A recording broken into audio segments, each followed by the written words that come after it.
Hi, good morning everyone. Happy Sunday, guys. So, nandito po ako after kong magugas ng plato.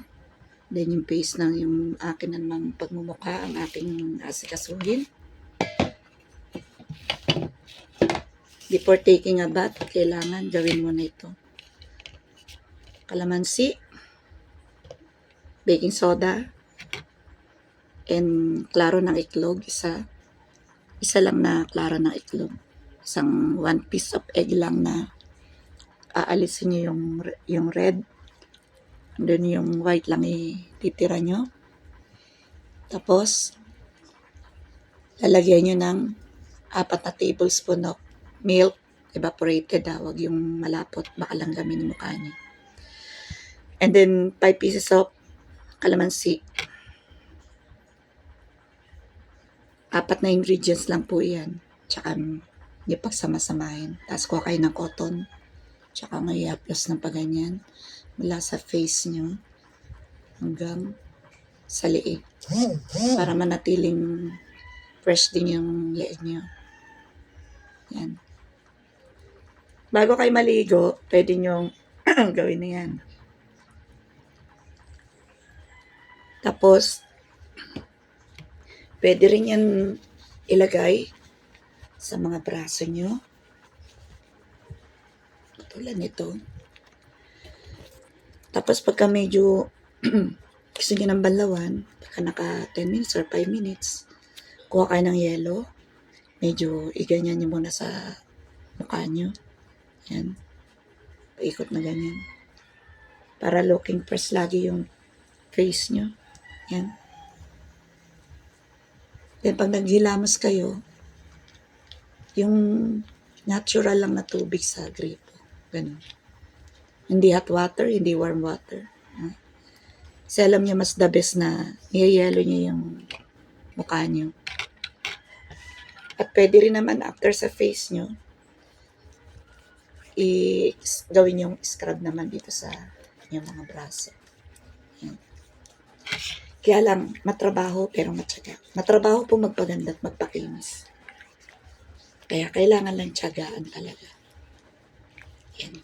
Kasi po ako talagang, maski po nung dalaga ako, mahilig na po ako talaga sa mga pahit-pahit na ganito. Mura na, effective pa. Yan. Pati po sa kilikili, pwede to, nakakaputi. Ayan yung klaro ng iklog, ayan. Kasi yun yung nagpapaunat ng balat natin. Ayan siya. So, stay nyo lang yan sa balat nyo ng mga 10 minutes. So, pwede rin na lagay nyo sa ilalim ng kilikili. Dahil para yung kilikili nyo, puputi rin. O, diba? Kaya lang magtitiis talaga kayo na medyo malakip. Tapos, kuha kayo ng panibagong bulak. Tapos, i-ano nyo naman kuha kayo ng panibagong bulak.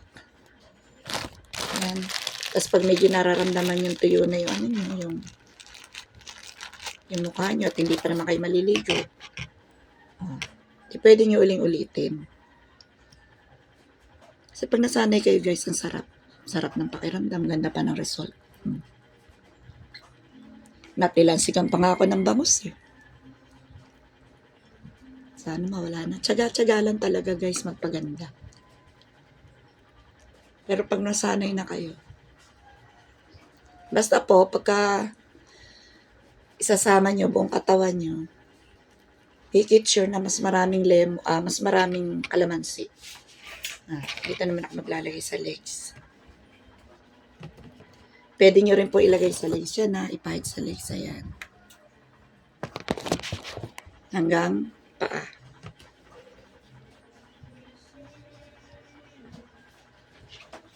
Yan.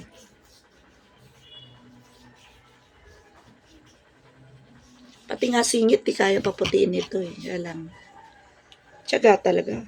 Talagang kailangan. Tiyagaan. Ika nga, pag may tiyaga, may nilaga. So, pag ganito ginawa nyo, pag may tiyaga, may flawless na kutis kayo. O, diba guys? Pagka buong katawan nyo lalagyan nyo, damihan nyo ng kalamansi. Mga 10 pieces. Tapos yung milk nyo, gawin yung maliit na evaporated milk. Kahit ano. Basta evap ha, huwag yung malapot. 1/4 nun kung buong katawan ang gagawin nyo. Yung kalahati pala nun, hindi 1/4. Kalahati nun. Kung hanggang paa, lalagyan nyo. Kailangan kalahati nun. No? Isiningit ko lang po yung pag-share ko nito sa inyo ng mga ginagawa ko sa aking balat. Kaya po senior sa inyo. Dahil aga-aga pa naman, 11 pa naman ang kanta namin sa Walter Mart. Pwede pa isingit. Kahit matrabaho kung gusto nyo na kuminis ang balat nyo at manatili kayong looking young, go lang.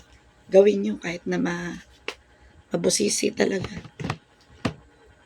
Tapos kung may matira kayo, pwede nyo na magamitin ulit. Kasi iba naman bulak ang ginagamit nyo sa mukha nyo. Iba rin ang bulak na gagamitin nyo para sa mga braso nyo, tsaka sa paa nyo, tsaka sa singit din, pwede rin. Okay guys, share ko lang sa inyo yan.